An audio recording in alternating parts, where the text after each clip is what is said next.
नमस्कार, बहुत स्वागत है आपका। आप देख रहे हैं ग्रैंड धर्मासन मार्ग। संतान सप्तमी व्रत इस बार सोमवार 13 सितंबर को पड़ रहा है और इस दिन भगवान शिव माँ गौरी की पूजा करने का विधान है। भाद्रपद मास के शुक्ल पक्ष की सप्तमी को ये व्रत रखा जाता है।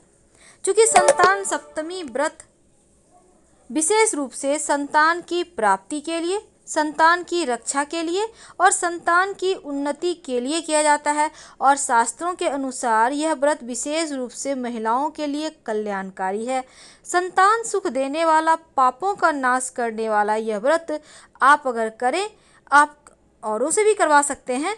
इससे भगवान शंकर और माँ पार्वती दोनों का आशीर्वाद बरसता है और अमर पद पैदा करके अंत में ऐसे लोग शिवलोक को जाते हैं। संतान सप्तमी व्रत की कथा भी इस दिन सुनने का विधान है और संतान सप्तमी व्रत के दिन भगवान शिव माँ पार्वती की विधि विधान से पूजा की जाती है।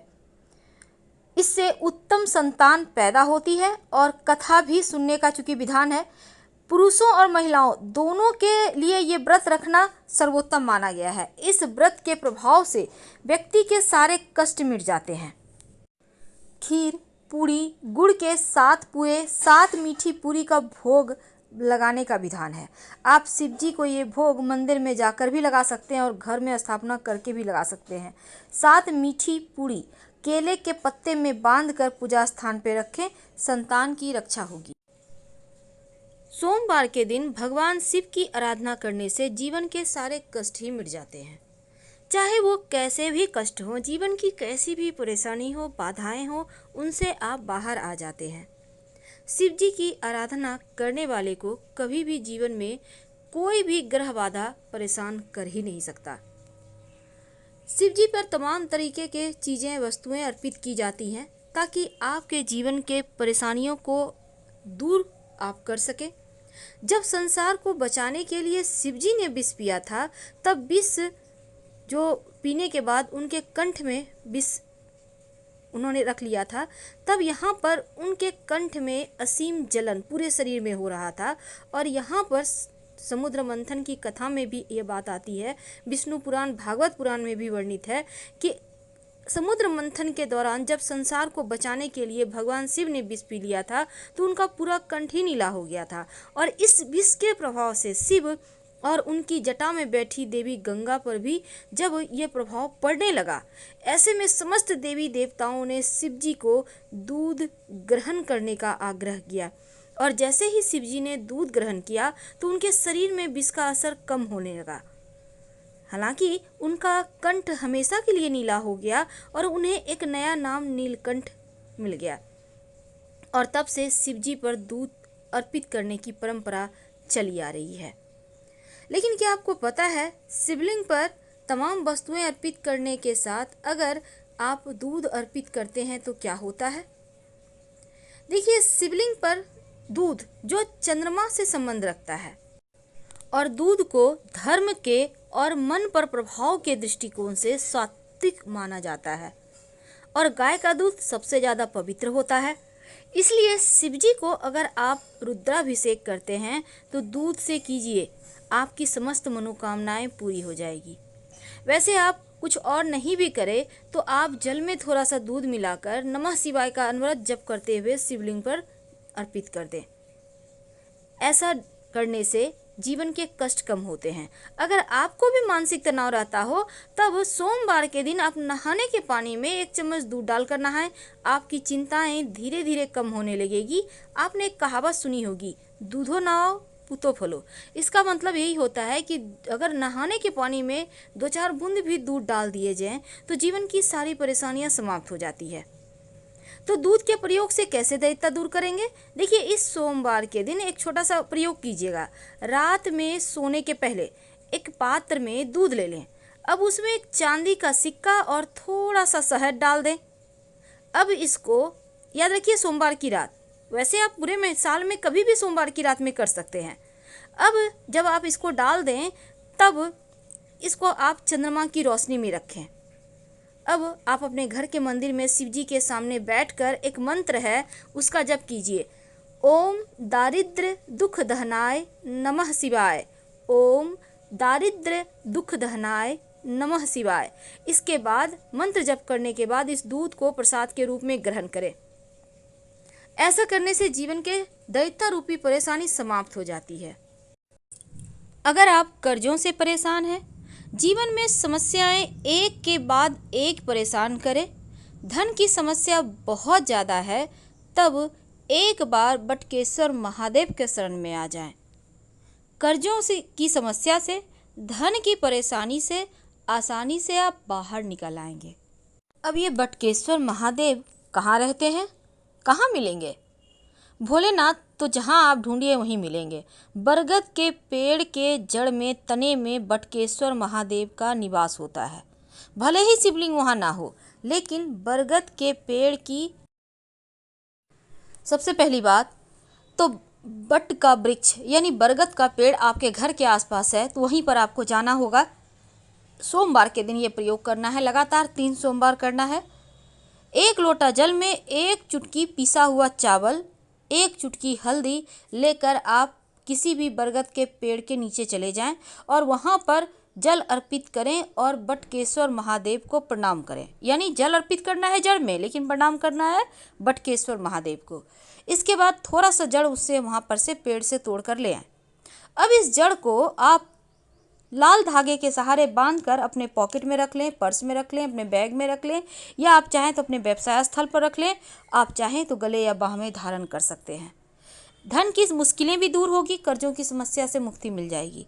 3 सोमवार लगातार कीजिएगा, फिर देखिएगा जीवन में कैसे बदलाव होता है, कैसे आप धीरे धीरे आपके पास धन आने लगता है।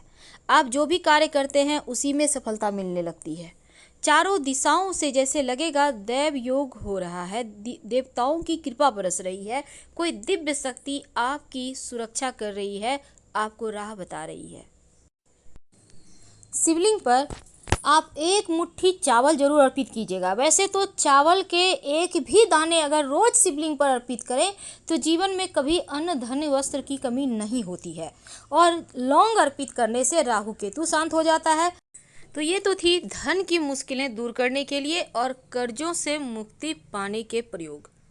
इस महीने में तमाम समस्याओं से मुक्ति पाने के लिए प्रयोग किए जाते हैं।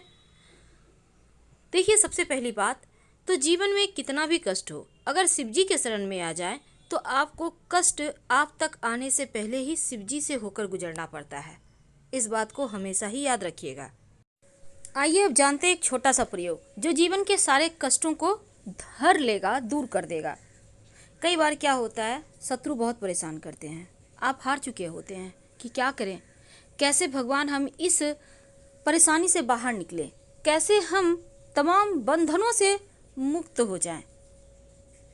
इस मोह माया जाल में हम इस कदर फंस जाते हैं कि कभी कभी बहुत ज़्यादा उलझनें होती हैं, समझ में नहीं आता कौन अपना है कौन पराया, क्योंकि हर कोई हर किसी के साथ गेम खेल रहा होता है। लेकिन फिर भी हम उन्हीं रिश्तों को निभाना जानते हैं क्योंकि हमारी परंपरा ही ऐसी है। तो चलिए अब हम जानते हैं सिंपल तरीके से कैसे दुश्मनों से मुक्ति पाएं। देखिए, आप किसी भी सोमवार को ये उपाय कर सकते हैं। आपको चाहिए होगा 11 काली मिर्च और थोड़ा सा कच्चा दूध। तो काली मिर्च को कूट कर उसका पाउडर बना लें, कच्चा दूध में मिलाकर इसको शिवलिंग पर अर्पित कर दें। ऐसा करने से शत्रु विरोधी शांत हो जाते हैं। ये प्रयोग 3 सोमवार लगातार कीजिएगा।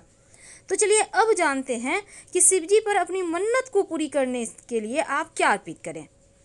तो सबसे पहली बात देखिए, जब आप शिवजी पर चावल अर्पित करते हैं, यानी याद रखिएगा टूटा हुआ चावल ना हो, कर्जों से मुक्ति मिलती है।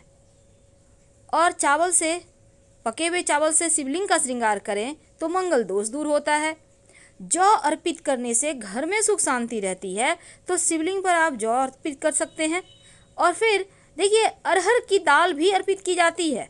माना जाता है कि अगर शिवलिंग पर आप अरहर की दाल या अरहर के पत्ते अर्पित करें तो धन और ऐश्वर्य की कमी जीवन में कभी नहीं होती, दिन ब दिन बढ़ता ही चला जाता है। और अगर मूंग की दाल अर्पित करें या हरा मूंग अर्पित करें तो ऐसा करने से बुद्ध आपका बेहतर होता है और आपके सभी कार्य जल्दी जल्दी पूरे होते हैं। शहद अर्पित करें तो शत्रु विरोधी शांत होते हैं। अगर चीनी अर्पित करें तो जीवन के दुखों का नाश होता है, दरिद्रता समाप्त होती है।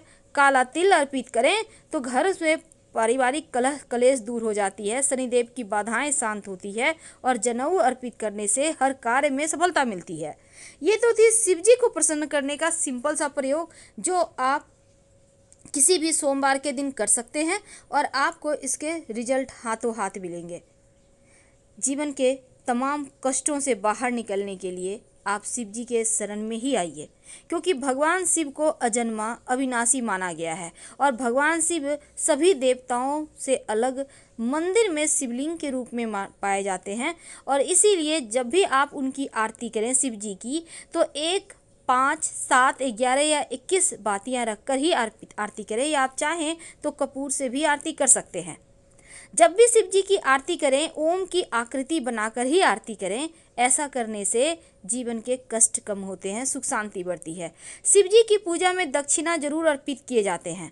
दक्षिणा में कैसे करेंगे अर्पित? एक पान का पत्ता लेंगे, उसके ऊपर सुपारी, सिक्का, लौंग, इलायची, थोड़ी सी मीठी वस्तु लेकर आप शिव जी के पास सबसे अंत में पूजा करने के बाद रखने के बाद आरती करना है। और जब शिव जी की पूजा हो जाए तब नंदी की कान में अपनी मनोकामना जरूर कहिएगा। और अगर दुश्मन ज़्यादा परेशान करे तो लाल गुड़हल के पुष्प भी अर्पित करने का विधान है शिव जी को।